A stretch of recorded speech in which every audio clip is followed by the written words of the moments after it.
Oh no.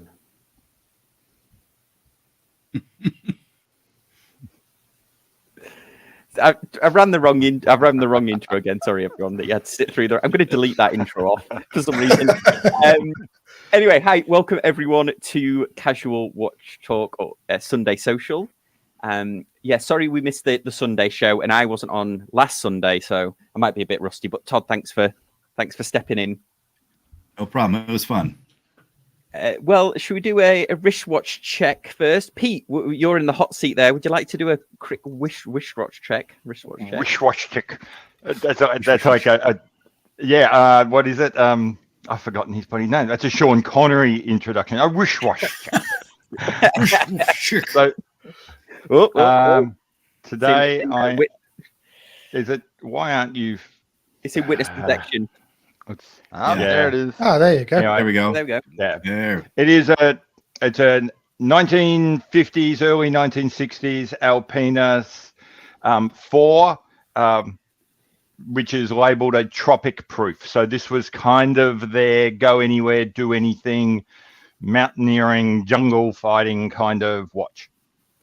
Okay, and before I just to preempt the comments that we're going to get, what did you trap your finger in?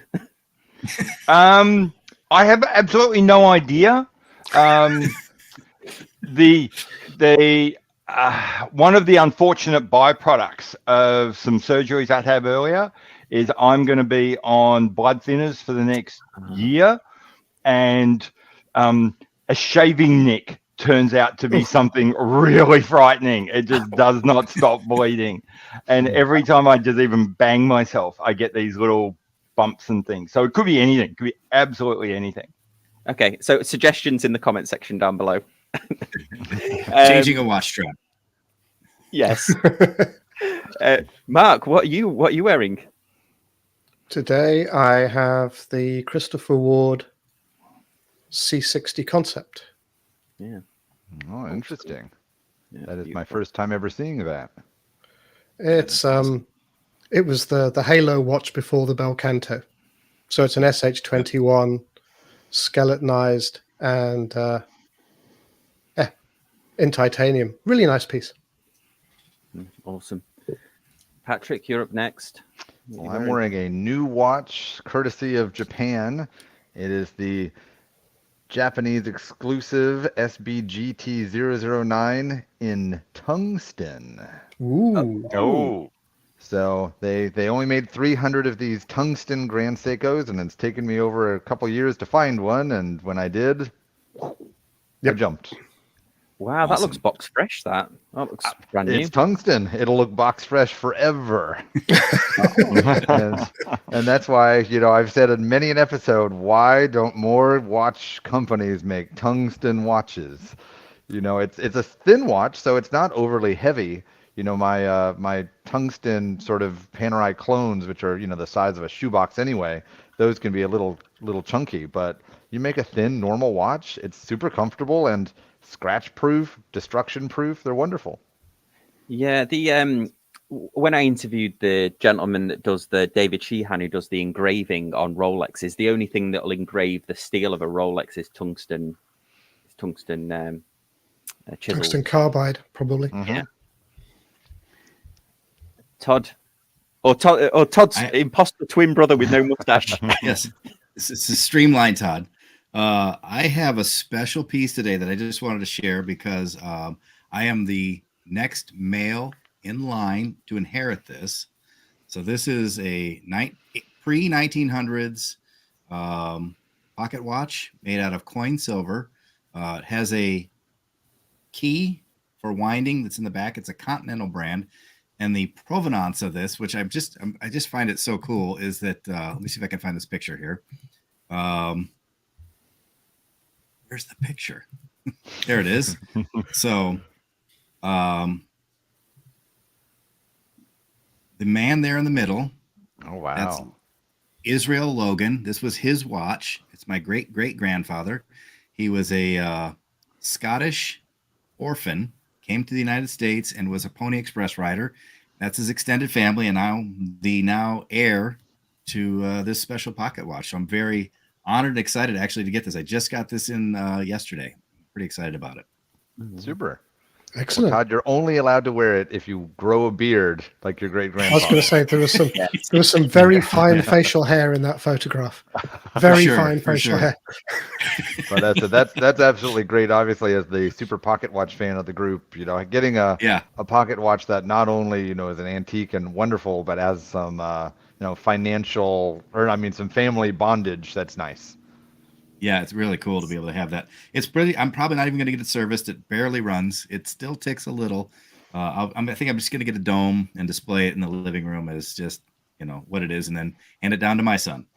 Mm-hmm. Awesome. Excellent. Well, I'll go last here. I'm wearing the new Seiko Sumo Quartz GMT it's not really showing off the green there, but this is the green version. I got it yesterday, also from Japan. So that's Sakura watches again. I like it. There's a little misalignment on the chapter ring, but I suppose it's now a quirk of Seiko, isn't it? Instead of it's not enough to send it back, but you'll see during the review. And I also uploaded a review of a Wu-Tang Clan limited edition G-Shock, so check that out on the channel. Okay, let's dive in here. So we are doing the obligatory Watches and Wonders prediction show.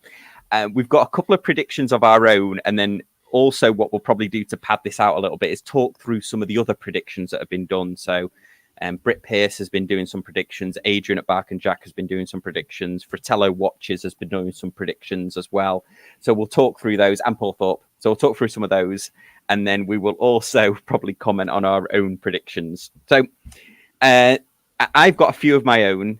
And Todd, you're kind of observing, aren't you? Patrick, have you got any predictions? I know Pete, you have. And the bad news about predictions, I'm more of a bah humbugger when it comes to this stuff because I don't expect new things. So you don't expect nice things. The fact that every year, we have some like celebratory party wondering what everyone's going to change, like. If a watch brand or even a car company changed something as radically as we want them to do, they would be going out of business very soon. So, as I said, I don't really expect a lot of changes. I've got some ideas of things I would love to see, but, if I'm really trying to predict what's coming, probably disappointment. Yeah, okay. And then, Mark, have you got any predictions, or are you also going to be commenting on I am firmly on the bar humbug side of the fence where Watches and Wonders is concerned. Okay, well, so it might be me and Pete offering ourselves up as sacrificial lambs here. Then I have one prediction, but it's one that Pete won't want me to share, but I'm going to share it later anyway. Okay. Well, Pete, do you want to? I know you had a few. Do you want to kick off, and then I'll perhaps go through mine? Okay. I suppose I'll start with. May as well start with the heavy hitter, Rolex. We won't see any new watches from them. We won't see a new collection from Rolex in my lifetime. I will be dead before we see another Rolex. If you look at, I think the Explorer 2 came out in 71. The what's next? The Yachtmaster came out in like 90. Yeah. Yachtmaster came out in like 92. The Sky Dweller came out in 2014. If you sort of draw that on a logarithmic scale for how much further things are getting released, I'll be dead before another Rolex comes out. Which means the Milgauss is safe, because if they killed the Milgauss, they'd have to bring something else back. So nothing new. I'm going to say there'll be some kind of variation for the sub because it's an anniversary for the sub. Probably some sort of variation on the Daytona because it's an anniversary for the Daytona. Which one it is and what color it is and what material is kind of by the by. It doesn't really matter. I think they're going to discontinue the steel Milgauss and there'll be a titanium one. That's a pretty good prediction. And also, this live stream is going to age very badly if they bring out a new watch and then, hopefully you don't die from a shaving cut or something. Yeah. See, I suppose just why your comment section. Yeah, really quickly, why a titanium Milgauss? The Milgauss is old. It's an old movement. It's an old case. It's the only watch that really hasn't had any love for quite some time. So it's probably going to have some kind of update coming. And secondly, Rolex does everything really incrementally, and if it does make any changes, they always start on the edges, like in the ladies' watches or with something like the Challenger Deep Sea where they don't expect to sell a lot. Yeah. And so they've crept out and they've done some titanium. They've probably, installed a few machines who can machine it. They have probably got a few machinists who are good at doing it, but not a lot. So they can't roll it out to any of their really big sellers. It's got to go to another niche player. And so the Milgauss, that's my thinking. Yeah, I actually agree. I agree with that. I think because titanium makes sense for the Milgauss because it's always been anti-magnetic. I know all the watches are anti-magnetic now, but it's always been that kind of anti-magnetic watch. And my prediction for Rolex was that they're going to start rolling out more two-tone. So I think if they bring out a two-tone Milgauss, that might be considered a refresh of the product. And I also think a two-tone black dial Submariner might come back as well, based on the success of the blue Submariner. The two-tone. Yeah, I think you could throw in there also the idea that any watch that's now in two-tone, but not full gold, is going to get a full gold version. Okay. Rolex is in an interesting bind. They want to keep growing. Every company wants to keep growing, but they don't want to make more watches. So you've really only got two choices. Make more complicated, more expensive watches, which they don't do, or make the simple watches that you sell more expensive. Yep. And the easy way of doing that is to just make them out of gold. Yeah. What I'll do is Paul Thorpe did some Rolex predictions, and then Britt Pierce did some, as well as Adrian did some predictions as well. So I'll go through those perhaps, and then we'll get some opinions from the panel. So Paul Thorpe's prediction. Well, first of all, we'll get. So Pete, you had some of the anniversaries spot on there, but the other anniversaries are it's the 60th of the Daytona, and it's the 70th of the Submariner. Which is also important because that means it's the 70th of the Zodiac Seawolf and also the 70th of the Blancpain 50 Fathoms. So for all those people that put in the comment sections, didn't Rolex copy the 50 Fathoms? No, they came out exactly the same time. Anyway, and then so Paul Thorpe reckons that there's going to be the Daytona. Yeah, I had to get that. Somebody commented on it the other day when I was like asking. It was something that was a comment I made about a homage, and like, didn't Rolex comment the 50 Fathoms? Anyway, moving swiftly on. So Paul Thorpe and Britt predicted that there might be a 41mm Daytona. They said it's overdue for a movement upgrade, but Britt was saying that there's nothing big is going to happen for the 60th. It just might get bigger, and there might be a 41mm version. Paul Thorpe also predicted a 41mm Daytona, a new movement, and that there's going to be a precious metal version, but they're going to discontinue the platinum and then the green dial gold. They made some predictions about Submariners as well, but what do we think about the Daytona ones? Well, let me pop in with my bah humbugness, because the big channels just want to say the word Daytona because that makes people watch. Yep. So they They probably don't believe anything that they just stated. They just said it because, well, that's what makes clicks. So reality, does the Daytona deserve a refresh? 100%. They haven't touched the thing in 20 years. Do I think it's going to get anything besides a color change here or there? No. Submariner, even though it's an anniversary, it just got an upgrade like a year ago. I don't think they're going to touch it. My hopes is that the Milgauss gets an upgrade because, as Pete said, pretty much it's kind of a tried and true, and if they didn't kick out the Air King or at least change its dial, they must really not be planning on destroying the Milgauss, which to me is great. I love the Milgauss. So if they were to put it, even just put crown guards on it and give it sort of a new wannabe Air King look, I'd be happy enough with that. Maybe I'd even put my name on the list. If they made it in titanium, or if they made the Yachtmaster in titanium like that prototype, then I'd be pretty thrilled. But I think the titanium version of the now I'm losing my word, of the Deep sea. I want to call it the engineer, but the Milgauss. I think the titanium version of the Milgauss really would make it Milgauss worthy, because it's the quote engineer's watch, so it needs to have something scientific about it besides a cage that's worthless. So my hope is that will get an upgrade, and maybe they'll keep the Z blue dial configuration and the green glass, because I think that makes it cool. But I think that's about all you're going to see. You're going to see one change, and all that other stuff, maybe a color, maybe a two-tone, but nothing to wet the whistles and to get the clicks. Simple, small changes. And if they do anything with Daytona, it will be in precious metal, because that it takes them, I think, 4 times as long to make a Daytona as it does any other watch. So why would you spend that money on a steel when you can try and get that money back on the precious metal? So if you see anything, it'll be a precious metal, not a steel Daytona. Yep. Okay. Well, I don't understand why everybody still loves the Milgauss. I'm just kind of bored of that watch.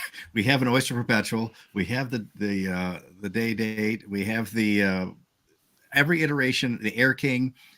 They all look like the Milgauss, and the Milgauss has that weird seconds hand. I don't love it. We could get rid of that watch and we could move on. They're all anti-magnetic at this point. Todd, you do realize we're talking about a Rolex. They're supposed to all look like each other. And they do. Yeah, they do. I'm just like, I don't care about the Milgauss. They're all an OP plus or minus 5%. Yes, correct. Well, we've got some comments coming in, so thanks, Palm. Yeah, Palm saying don't forget to upvote everyone. Thank you. A sympathy for the bezel says no one likes Rolex, but it's the only thing you influencers talk about. Well, I like Rolex. So, and the commenter was influenced enough to make a comment. Therefore, we got engagement and job done. Yep. Influenced to comment about Rolex. So yes, success is done. No, thank you for the comment. Sympathy for the bezel, much appreciated. And I've noticed you joined the last couple of live streams, so we appreciate you joining them. Okay, so let's get on. So, but Paul thought the only other prediction was that Britt thinks that there's going to be a platinum Submariner with platinum Submariner with a blue dial. And Adrian also predicted this, and there's a great render with like a brownish bezel. His render is gorgeous. Yeah. It could happen. One of the questions I always have about these things is, one of the reasons why they could happen is I'm not sure that Rolex would necessarily make it. I mean, there'll probably only be a run of 100 of these or so. Rolex is a company that makes watches literally by the million. Yeah. So would it be hard for Rolex to go to a case maker, say, make me 1,000 of these watches, and then sell them through the ADs? There's every chance that could happen. And that's why I suppose I don't dismiss some of these ideas, because Rolex won't tool up for it. They'll just get some specialist to make it for them. Yeah, no, that's a good point. And then the other prediction on the sub that Paul Thorpe made was that it'll be on an Oyster Flex, so it'll be on the rubber, either a white or a black Oyster Flex. Oh, so they're doing a Hublot. Yeah. Good to see they're following the market leaders. Yeah, they're upgrading all the metal bracelets to. Well, the Oyster Flex is hybrid, isn't it? It's part bracelet, part rubber. There's things like a titanium bracelet inside it, but yeah, it's a Hublot. Yes, and actually, we forgot to. I haven't been on a live stream yet with Patrick since we met in Florida that time. But Patrick and I saw the long sort of forgotten Tiger dial Daytona in a shop. Yeah, or is it like a leopard dial? I have to say I was The Nick completely Cage- shocked though, because we just walked into a normal like boutique AD, which I guess has a really, really small pre-owned. And I mean, I'm used to going through the shops in my town where the pre-owned section, I mean, they just look like some beat up watches that nobody loves. And all of a sudden I look down and I see a full pave diamond Daytona and, you know, the tiger's eye. And I was like, oh God, it's uglier in person than ever. I mean, it looks like a $20 toy watch on a plastic strap. But I mean, it's impressive for its rarity and its value, I guess. But ooh, it was ugly. And for Nicolas Cage having one. I think this live stream just proves that nobody here is ever going to be invited to a Rolex presentation at Watches and Wonders. I think that's a good prediction. Or we'll all have to make. Patrick just gave a great merch idea there. We'll all have to have a T-shirt with "uglier in person" written on it. I wonder if Adrian can sell his render as an NFT. Oh yeah. Oh, that is a good one. Yeah, absolutely. It was a great. Actually, let me pull that up because he did a great job of the render. It almost looks like it is actually a Rolex promotional image. That was the platinum Submariner with the blue dial. Mm-hmm. Yeah, he did it. He had a fantastic job of that. Okay, before we go on to Tudor and give Pete a chance to cool down after the Rolex, and then we'll go on to Tudor. What about Omega? So it's the 30th of the Seamaster 300. So a Brit joked that maybe because Rolex did a left-hand drive, there might be a left-handed drive Seamaster, but I've got no prediction about Omega. In fact, have Omega even announced their March or early April watch event? Because normally they've announced it by now, and I don't think they have. Pete? Maybe it's the C swatch that Ricky's predicting. I forget what they call it, but they would normally have announced it by now, even if they make days or something, isn't it, or something like that.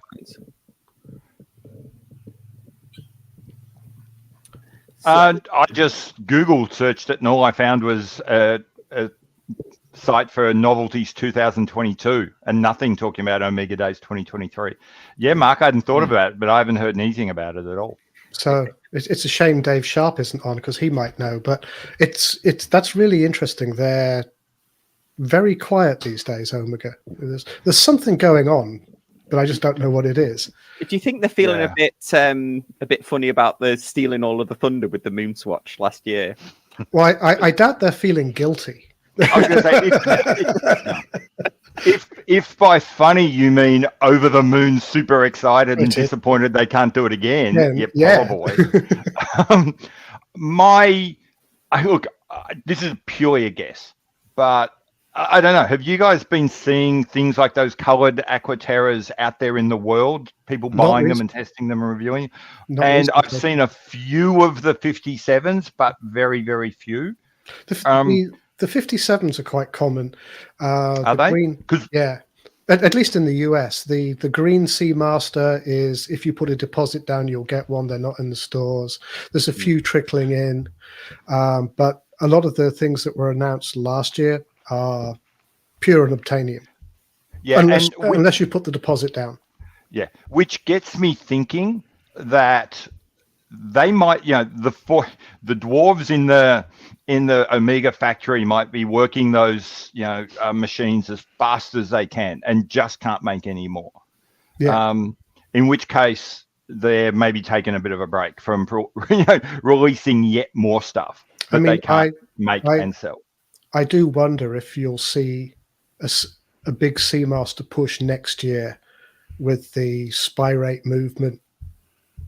They've been on a 6-year release schedule or some unit of 6. So you might see more of the Seamaster next year, just as a guess. What do you mean by that? What do you mean by that movement? Sorry, Mark. The one that went in the super racing, they had the balance adjustment system, spy rate. Right. And they did say at the time it was their intention to roll it out across the range. But, you kind of have to think the super racing is get our feet wet by making a few of them, because the spy rate's not going to be a big seller at $13,000. with a very challenging design aesthetic. I like it, but if I like it, nobody else in the world will. So it does make you wonder if they will bring that spy rate into the Seamaster maybe next year once they've ironed out the full-scale production bugs. Yeah, I agree with that. I mean, I was going to say that the spy rate to me is wonderful, but if it jacks up that price $2,000, $3,000, now Omega's not in the $5,000 to $6,000 Seamaster range. They're getting They're pretty competing close directly with the sub. Yeah, with their competitors who they're not winning against. So yeah, I could see that dangerous. I don't know if they're. Yeah, I don't know if they're. I don't think they have to run from Tudor. But I think what will be interesting is what happens with their prices. Yeah. If they start sliding their prices up this year, even with they don't make any other changes, and this is kind of like Pete McConville's theory of watch retail. If you think you're going to be rolling out spy rate in a year or two, and that's going to cost you $1,000, start increasing the price now, and get people used to the idea that the Seamaster is an $8,000 watch. And that's the great mistake Oris made. Oris were selling $2,000 watches with Solita movements, and then they gave you essentially the same watch, but now at $4,000. But everyone looks at a pointer date and says, "But that's a $2,000 watch." Yeah, and they didn't differentiate the product enough. It was like it's just like we just slapped this wonderful movement in the same watch, and that's right. Yeah, and we all talk a big game about being willing to spend money on movements, but when we have to actually break out our credit card, give me the cheaper one with the third-party movement. It's like we'll be really brave keyboard warriors and talk about how we all want mid in-house right up until we have to spend the money. It's like going to the supermarket and checking the price per ounce on the product, because the sales aren't always the sales if you look at the price per ounce, and that's exactly what happened to Oris. Yeah, that's a Costco shopping, isn't it? Okay, well let's move on to well we might as well. Let's rip the Band-Aid off Tudor. So Britt was saying I have a prediction for Tudor. Oh, Mark, fire away. I've got one. It'll be something that's not a sub and not exciting. That was my prediction. I don't know. Okay, mine's more positive. I'm going to talk about what it will be. It'll be some sort of Rolex homage. Okay, like everything else they've launched in the last 5 years. So what I'm thinking is, and I think I've mentioned this before on one of the other streams. Someone I follow on Instagram, talked to on Instagram, Watch Andrew, had indicated that his AD said that they were no longer going to be able to find or sell the Black Bay 41, 36, and 32s, and that was just recently. And the last year when they made the two-tone, it has the in-house movement, and I think what I expect to see is the in-house movement treatment is going to go in all of these watches that used to have the third-party movement. That's what I'm expecting to see happen. Okay. My predictions were that they'll do some kind of refresh of the Pelagos or Pelagos. I'm not sure exactly what it will be, but maybe bringing it more in line with the FXD, having flattened the dial out a little bit, and maybe make the bracelet more refined. And then this is more wishful thinking, but maybe the Black Bay 58 with a date, maybe in two-tone. It's the Sam wish. And if you put a Cyclops on it, it'll be a perfect homage. Yes, I'm here for it. Everyone wins. What do we think? Because Tudor, the last 3 or 4 years have really, something significant has come out, hasn't it? Whether we like the design or not, they've certainly taken a risk. So we don't. I mean, other than the Tudor sub, I can't think. I don't think they're taking very big risks. No. I don't think they sold an awful lot of FXDs. That's them pulling the wool over people's eyes and saying, this is really exciting. It's entirely in their wheelhouse. Well, I mean, the FXD I heard from the... Oh, sorry, Pete. You go. No, I was just going to say from the Tudor AD, from Justin, my Tudor AD friend that's joined us on the show, he said that the FXDs were very, very hard to get hold of, that all of the ones that they were getting were pre-sold. But to your point, Mark, that they might not have been producing many of them, might have been the reason. Well, if they're not there, I don't know how many ADs or boutiques Tudor has, but if they're not doing enough to put 1 or 2 in every boutique at launch, they're not making many of them. Well, there's 3 in the US. There's one sitting in the shelf at my AD in Tampa, so you can buy it right now if you want it. No, thank you. Sorry, Pete, I cut you off. No, I totally agree with Mark. I think that for whatever reason, Tudor is a brand beloved by a lot of enthusiasts, but only one very small slither of Tudor. And because that's the part of Tudor that we look at, we imagine that's all of Tudor. But the fact is, if you go by like the Morgan Stanley numbers that come out, only about 1 in every 4 Tudors sold is one of those Black Bays that we all love.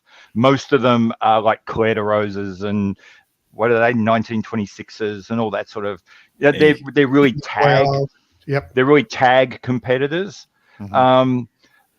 And I strongly suspect that they make very, very small numbers of the Ranger and the FXD and those sorts of things. And that's why we see supply problems, because they're selling to a very small niche. They don't make a lot. And there's a small number of people fighting over a small number of watches. Yeah. Well, but they get an outsized media footprint. Yep. Yeah. And to your point, Pete, I mean, when we talked to Justin and when I talked to an AD myself at the Tudor shop, they were telling me how rare the bronze version is. And then I just did a quick Google search and it was $100 cheaper on Joma Shop. So I bought it on Joma Shop. So obviously it's not that rare that, the stores are dumping their extra inventory into Joma Shop and you're buying it on the true gray market. What that says is that it's not selling very well. Mm-hmm. If it's on Joma Shop and the stores can't move it themselves, they're getting the money any way they can. It means it's not as popular as we think it is. Yeah, not popular and definitely, not hard to get if people are unloading their extras. Yep. Yeah, awesome. Okay, so we've done Tudor. Next up, JLC. So my prediction for JLC was that they might bring back the vintage deep sea. They've done it once before, but I feel like they might do it again with the black and sort of Fotina dial. And then Brit's Watch Gringer, her prediction was that something will happen with the master control. She just doesn't know what, because it's kind of needs a refresh. But does anybody have any thoughts on where JLC might go, or any predictions yourself on JLC? Captain Bah Humbug comes in with a comment. When you said JLC, I forgot that they existed because their line is usually so boring. They make a couple great watches. Pete's watch of the year is a JLC last year. I'm a truthful guy. But I mean, besides the Polaris Green that Pete bought, that's the first JLC that's caught my eye in 15 years because their master control is so boring. It just looks like a dress watch that has no identity. And that's all I want from JLC. I want them to put something in it that has some heart, so that when I look at that watch or when I see it from 5 feet away, I can go, "Oh, that's a JLC," instead of looking over and being like, "Oh, there's a watch. Oh, I think that's a JLC." And to me, that's all I want to see. Yeah, I'm a JLC fan, but I completely agree with everything that Patrick just said. I think that it's a brand that's been on autopilot for ages. All of its energy seems to be going into like those every 2 or 3 year Hybris Mechanica $15 million pieces. Yeah. And there's no energy going into the watches that they actually sell. Unless it's a Reverso. The Reverso gets love every year. There'll be some kind of version of it. I don't know what it'll be, but there'll be some kind of like new colorway or boutique special for a Reverso. I mean, that's about. That's it. So, from a distance, I find it hard to tell some of the Youngen's Meister series from the JLCs. Occasionally there's a nice watch, but when you try them on, it could be anything. Yeah, I think at the bottom end, that is inevitable. Everything we just said about a Master Control or the ultra thins, you could equally say about a Patek Philippe Calatrava. It just looks like 1,000 other watches. But that's okay for Patek Philippe because there's all this other cool stuff going on, and it's okay that you've got the bread and butter Calatrava at the bottom. It is it should be profoundly disappointing to JLC people that we go to their bread and butter and don't think about anything else. They've got. They need to do something exciting. Well, maybe they don't need. Maybe Richemont's perfectly happy. They're making money. Maybe the back end of JLC is making money hand over fist, selling research and patents and things to the rest of the group, and they don't care. They just need to keep the lights on. Yeah, we've got a comment here. So Brassic Time says, since JLC has hiked up their SRP a huge amount recently, maybe the Richemont group Balmatic 5-day movement will be introduced more broadly. I'm not familiar with that movement. No. And also they've had the LVMH has been sniffing. The rumor isn't there, that LVMH is trying to do a takeover of Richemont or trying to sell to Richemont, or they've somebody expressed interest in that. So that might be an interesting one to watch. We talked about this, I think, last week, but the European Union is definitely sharpening pencils if that happens. Yeah. That's going to be very slow and difficult for those two to come together. Yeah, and I was joking that maybe the leader of LVMH, I can't remember his name, maybe he's found out he's had more children because he keeps putting his kids at the top of these brands, doesn't he? Like his son's at Tag. Is it Bernard Arnault? Probably, yeah. So next up then, Patrick, this is probably in your wheelhouse. This is Grand Seiko. My only prediction is that they'll come out with another crazy complication like the continuous force tourbillon. That's something that we don't expect that they'll do. But you're a fan. Any Grand Seiko-ness happening? I mean, I love Grand Seiko, but besides what they've been doing recently, which is a different dial and something with a little bit of flair, big changes? No, not anytime soon. They just came out within the last 2 years with the Evo 9.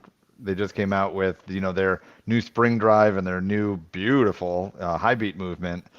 And then of course on top of all that, they've been doing the Kodo force tourbillon. I mean, we're not going to see anything new in the Grand Seiko wheelhouse for a decade, besides a dial reuse. Yeah, how long does it take Grand Seiko to invent a micro season for a new dial? That's the only challenge. Yeah. Rainy Tuesday, limited edition. It's got Yeah. look out the window. I think Patrick and Mark is absolutely right. I don't think this will happen, or maybe what I'll say is I think this could happen, but it's a lower probability. And that is we might start to see complications less than the crazy ones. My take on Grand Seiko is they couldn't care less about Rolex. Everyone wants to compare them to Rolex. They are not a Rolex competitor. No. They want to be Patek Philippe. And I think I wouldn't be surprised. I'm not going to predict, but I'm going to say I won't be shocked if what we start seeing are complications built on top of some of their movements. So I won't be surprised if we start seeing annual calendars or perpetual calendars. So not these massive leaps, but playing more. And as I said, they make 50,000 watches a year. They're more dress oriented. They're more high polish, high kind of finishing type thing. Does that sound like Rolex to you? No, they're not. They couldn't care less what Rolex does. It does make you wonder how long the sports watches will survive in that line. And eventually, will the Grand Seiko sports watches become high-end Seiko? Yeah, like the Prospex LX one. That I still feel like they've never fully embraced that Prospex LX line. I just feel like there's still some weird ones in there, and it looks like they've not really been touched except for a dial variation here or there. I think they've kind of left it as an experiment, but yeah, if they put the spring drive in more traditional looking dive watches like the Turtle. Yeah. Well, I hope Pete is 100% correct. If they came out with a annual calendar or a perpetual, or even if they just threw a moon phase or just something that gives the watch a little bit of a zinger, I'd be all for it. I think that'd be a great touch. Yeah, as long as they keep the power reserve on the back. Yeah, I'm on the back, front or back. Well, it's something Mark was just saying. I think it fits well into socially. There's a lot of people predicting that we're going to see, now that we're out of COVID and people are going back to the office, there may be a shift more to dress watches, to more formal wear in general. And we'll see. And Grand Seiko is well poised because of the way their watches look to begin with, to kind of be right into that marketplace if we do see a shift, sort of largely from a sensibility standpoint. Yeah, because the sports watches don't get a lot of love, I don't think, from Grand Seiko. Oh, right. No, right. and they always feel really heavy and ponderous, and they just don't feel sporty. So yeah. It's not what they do. Yeah, I agree. And there's sometimes the choice of the hands on the dive watches. There's the one, it's got almost like cathedral style hands, which seem too ornate to me for what is like a utility dive watch. Well, we've got a question actually coming about Christopher Ward, which I perhaps we'll address towards the end from the statement that they released today. But before we do that, these are the other. So we've focused on the top ones, but there are many brands at Watches and Wonders. The only other one that I feel like I've got a little prediction for is Bell and Ross. I feel like they're going to do something. I'm not sure what, but I think they need to do something. A couple of their lines now have been there for a long time. They perhaps need a little refresh. They released their where am I? They released this BR05 a couple of years ago, and they've done well with it, and I think they've kind of done it. They've kind of pushed it as far as they can, I think. But I think their other lines, certainly the round ones and the square ones, I feel like I'm not sure what will happen, but I feel like they're going to have a little bit of a refresh.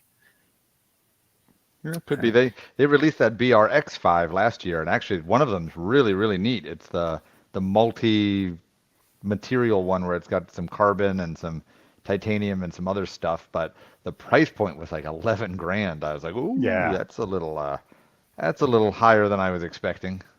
Okay, so it's just here you go, this one, this BRX. They made it in a couple versions. I think it's that bottom one, and the orange might be the. Oh yeah. Oh yeah, 12 grand. Ooh. Yeah, and it's got some really funky movement in it too, if I remember rightly. Oh, interesting. Yeah, the part that kills me is that date window. I don't understand that 3 dates in 1 date window. That's kind of the deal breaker where I look at it and just go, oh. IWC done that though. Yeah, it's I think don't they call that the altimeter style date? And the idea being that if the hand is covering the date, you still know what the date is because you can see the one above it or the one behind it. I hate it. Well, at least there's logic to it. I've never heard that. At least that makes sense. Yeah, right. I still don't like it, but at least I get it. Yeah. Maybe I'm explaining, not excusing. I still don't like it. That's another merch idea. I'm explaining, not excusing. That's another great watch channel merch idea. I think my dad's got IWC. I've got a feeling he's got the three dates like that. But my hope is that these get sold and they bomb incredibly, and maybe I can find one pre-owned for half price, because then I'll buy it. Well, then going back to the overview here, we haven't discussed Mont Blanc. I mean, they had a big year, didn't they, last year with their diver that seemed to do really well, the 1858. I don't think you're going to see anything from Arnold and Son because they've done their release earlier in the year. Chanel might be interesting. Cartier, Hermes always come out with something that is wonderful, but I won't like. Yeah, I think that we won't see anything much from Alpina or Frederick Constant. I heard an interesting rumor the other day that they are borderline broke. That they bet the farm on that monoblock thing, and it emptied the treasury. That's why they had to sell themselves to Citizen, and so they're out of cash. Oh, Frederick Constant. Yeah. I reckon, and this could be interesting because it's not a million miles away from my price range. I think we're going to get a new Chopard Mille Miglia range that hasn't been updated for a long, long time. Chopard's been, it's a low grade kind of cult favorite. People are, it's on a lot of people's, best watch I haven't quite bought yet, underrated list. So I wouldn't be surprised to see something in the Mille Miglia range. Okay. I was just going to see if I could find it quickly. This isn't one, is it? No. No. Two along. If you go back. Oh. This is a, yeah. Okay. So there you go. So this one. There you go. So scroll down, and they've got some three-handers. I must admit, I really like them, but they've been around for a long time. Oh yeah, they actually. I mean, they don't look dissimilar, do they, Mark? Than that Christopher Ward from a few years ago. Mm-hmm. There was a Christopher Ward like that, wasn't there? Was it called the Rapide or something? Yeah. Oh yeah. Yeah. May well have been. Yeah, I'm pretty sure that's where the Rapide came from. Is that a date? What's the red next to the date? It just says Mille Miglia. Oh, okay. And it's got the tire tread strap on there. Yeah. Awesome. Okay, well, there we go. So that's any other predictions that we saw, and then we can address this Christopher Ward question here. Okay, well, let's address it. So I don't know. Maybe Mark and Todd, you can offer an opinion on this. So, Christopher Ward released an email today, basically saying that due to inflation, they've tried to absorb as much as costs as they can internally, and I know they have because Mike mentioned this on a live stream with me, on a video with me. But they have said that they're going to have to increase their prices, which I think is quite transparent of them to email first. Mike sent the email himself, or at least it was signed by him. I don't know what's everyone else think. I'll go with you, Mark. What do you think about this? Prices never stay static. I think it's good they're telling people in advance. I think they've learned. They got their fingers slightly burned when they announced the removal of the vouchers at the kind of at the last minute. So I think this is a response to getting some negative feedback from that. Price rises. Unfortunately, it's the times we live in. Price rises are inevitable. It's just nice that they've given you, nearly a month to come to terms with it. I mean, people are never going to be happy when prices go up, but people are never happy when prices go up. So what do you what do you say? It's just you kind of hear about someone like Omega. Their prices going up. If you go into the ADs, you don't see an announcement to the mailing list.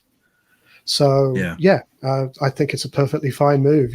Prices will have to go up, and now you've got a month to help them flush their inventory before what is supposed to be their big new launch in May.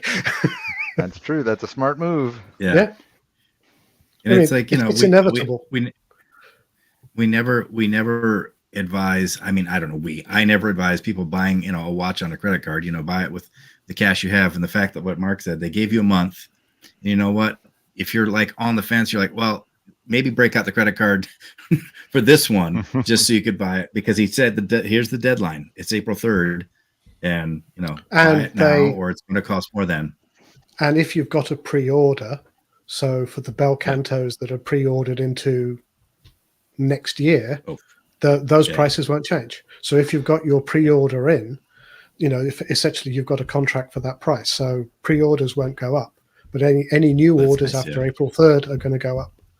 Yeah, which is really nice of them, because I mean I've bought bracelets from Seiko, and they take 9 months to get to you, and they quote you a price of $700 when you buy it, and they're like, oh, it's in, oh, it's 900, and you're like, why did it go up? And they're just like, oh, but that's the price. So for them to give you the previous price, that is pretty nice.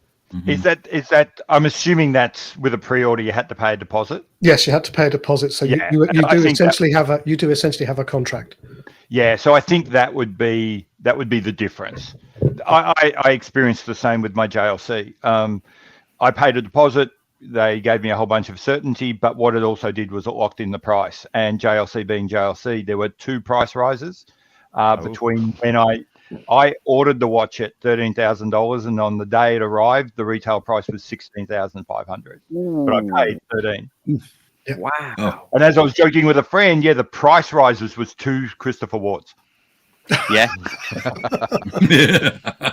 Yeah. Well, but also for the Christopher Ward thing, and I know I'm being mean to Sam's father. I'm not the largest Christopher Ward super fan. I mean, I think they make great watches for the price, but to me, kind of like JLC, they don't really have a lot that really just makes me go wow. Besides the Bel Canto and that Cool Fears collaboration, those caught my attention. Yep. Yeah, but and if they up their prices, I mean, it's only going to be 10%, 15%. Yeah, and I mean, and given their price point, which is so reasonable, they're still not, in my opinion, really hurting their fan base. I mean, their fan base is looking for the best watch you can buy for the best price, and they're still it. I mean, Christopher Ward have had some interesting designs. It's just that Bel Canto aside, 2022 was not a year, and in fact, for most of 2021, was not a year where their design shone. They were homaging themselves to death the last 2 years. The Sealander, to an extent, the Aquitaine is just a copy. And then, the military series went backwards. So the last 2 years haven't been great for Christopher Ward design, at least, and I am a Christopher Ward super fan. Yeah. But I think the fact that they've come out and announced it in advance is a fantastic sign that Christopher Ward knows their audience. They know that their audience is very value driven. They know that their audience really does focus on this sort of stuff. So when other brands wouldn't even see the need, it wouldn't even occur to them that we should go to our customers and tell them we're increasing the prices. If you raise that, everyone would just, at a board meeting, everyone just go, why? But for Christopher Ward, that is the market they've built for themselves. Transparency, price. Mike France cannot talk for more than a minute without mentioning that they've disrupted the industry and that they're great value for money, and you have to pay a lot more to get this watch somewhere else. That's who they are. And to James Duffy, CW fans are also more likely to defend the price. I don't think you spend a lot of time on the Christopher Ward forum. Adding a penny on the price to the forum is as if the world has ended and people will say, I'm never buying another Christopher Ward because the price went up $1. When they took away the voucher. That was a firestorm. Yeah, it was a firestorm. Here's a question. If you owned a brand, congratulations, you own a brand and you've built it and it's doing quite well, and you've got a really hard little core of people that will buy your products, would you want an audience that won't let you increase the price by a penny? No, you really don't. Right. I do kind of think, have they kind of painted themselves into a place they'd rather not be? I think when the new version of SH21 comes out, you'll see, one, it'll go into new watches. I don't think they'll do the Oris mistake. But you'll see the SH21s will stop being £1,500 and will be two to 2,500 instead. So I think, they've announced it. I forget when, but they have the room to move up because they know there's people who are willing to spend £4,000 on a Christopher Ward now. So with their own movement, however little people care about movements, that gives them the opportunity to move up. Yeah, and that SH21 is a fantastic movement, and is it 5-day movement? 5-day power reserve, yeah. Five-day power reserve, COSC certified to -4 + 6 seconds a day, and that was their. That's why they bought Synergy's Horology, wasn't it? Where the Horloger, yes. Yeah, Horloger came from, and they also got the skill of Johannes Janker in there as well, which the JJ01 for the Bel Canto.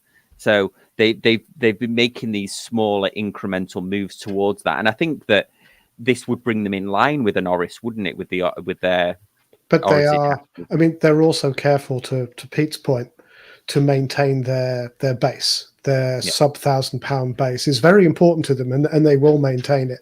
But long-term growth for the company, I think they will need to move some of their customers up. Yeah, absolutely. No, the case finishing and the bracelets are some of the best you can get in that bracket. You know, they're definitely. And I hate to sound like a Christopher Ward fan, but the bracelets are the best value bracelets you can get for what you pay for what you get. They are absolutely stunning. I know that makes Pete cringe when we say that, but they're very good bracelets.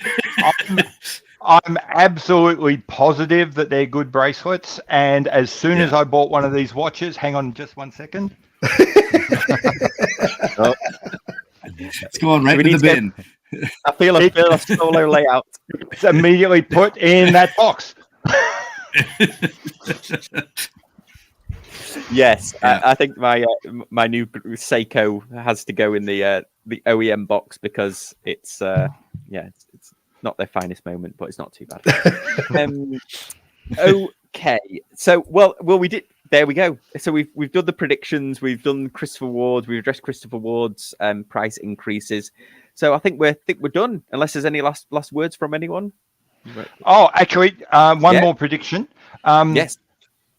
I think we're going to see a big year from IWC. I don't know what it is. Everyone would like to think it's the Ingenieur, but all the chatter amongst the professional media, the guys who have to fill out NDAs, is there's all this stuff we want to talk about, but we can't because it's NDAs associated with IWC. So it's funny. Sometimes radio silence is a sign that something is happening, and I think there's something big coming from IWC. Now that's I can look forward to. Yeah, that'd be great because IWC is in the JLC box right now for me, where most of their watches just look the same and are just a little boring, and I just walk right past them when I'm in the store. So for them to release something fun and new, that would be great. Not saying fun. I don't think that's what IWC does. Yeah, it's and the other one as well. Just to go back to full circle because we started off kind of with the Moonswatch. If you've not seen Adrian Barkenjack's video about he went to the launch of the Moonshine Moonswatch with the Moonshine Gold secondhand to see somebody just descend into a spiral of disappointment. It's just worth. He always does an amazing job of his videos anyway, but it was so funny just seeing the spiral of disappointment from him when he actually from wanting to see one to actually seeing one is well worth. If you took the hype from a year ago, if you took the hype from a year ago and what happened, awesome, and then they pre-hyped this one really well, and then you're just like, wah, wah. Well, I'm 100% certain that was the plan. 100% certain that the entire mission to Moonswatch, mission to Moonshine Gold, is a deliberate provocation of us. And if you read the FAQs, there's someone has sat down and some Swiss person has discovered a sense of humor, and he is deliberately mocking the watch community. Good for him. And it is, if not that, then all this is intended to do, because you still can't just walk into any old Swatch boutique and get Moonswatches. Yeah. Its sole intention was to just throw another log on the fire. Yeah, like a troll. Yeah, a little bit like a troll. But then on the other hand, all these people here saying all you did was change a hand, Omega and Swatch are going to be saying post Watches and Wonders, That's all So do some of the big Rolex. brand does. Yeah, And- it's still got and- the hype train. And the Moonswatch will still be one of the most talked about products at Watches and Wonders because everybody will be figuring out how they can do it themselves. Or what's going to come next. Yeah. I mean, it's right. They got the news story again, didn't they? They had the massive queue of all the flippers outside in London because they only released them in 4. It was even worse than the Moonswatch release. They only released them in 4 stores throughout the world, let alone just one in each city.